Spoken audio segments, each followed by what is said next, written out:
నీవచట కుశలమా నేనిచట కుశలమే. ఏంటి పూజ చేసుకుంటే ఎవరిని కుశలమే అని అడుగుతున్నారు అనుకుంటున్నారా? ఇంకెవరిని అడుగుతాను? దేవుణ్ణి.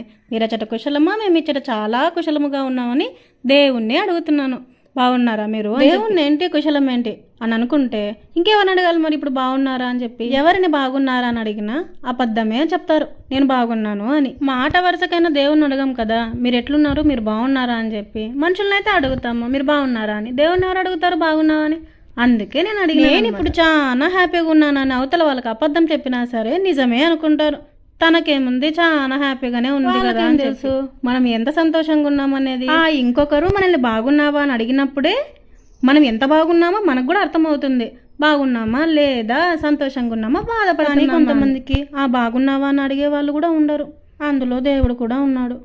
ఆయన ఎవరు అడుగుతారు బాగున్నారా మీరు అని చెప్పి? ఇప్పుడు ఎందుకు ఆయనని బాగున్నావా అని అడగాలనిపించింది? ఇంకేం అడగాలో అర్థం కాలేదు. ఇంకేం అడగాలి? అందరూ బాగుండేలా చూడు, అందులో నేను కూడా ఉండేలా చూడు అని అడగాలి. కానీ ఇప్పుడున్న సిచ్యువేషన్ అట్లా లేదే. అందరూ బాగుండాలనుకున్నాము, కానీ ఎవరికెవరో ఎక్కడి నుంచి ఏం జరిగిందో తెలియదు, ఎవరో తెలియదు. అయినా ఇక్కడ కూర్చొని బాధపడుతున్నారు. ప్యాసింజర్స్ అయినా అయ్యుండొచ్చు, అక్కడ మెడికల్ స్టూడెంట్స్ అయినా అయ్యుండొచ్చు, అసలు ఎవరో కూడా తెలియదు.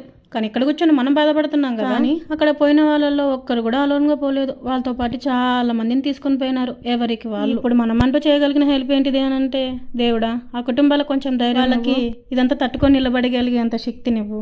నేను తాళలేక మనసూరుకోక పాడాను నేను పాటనై.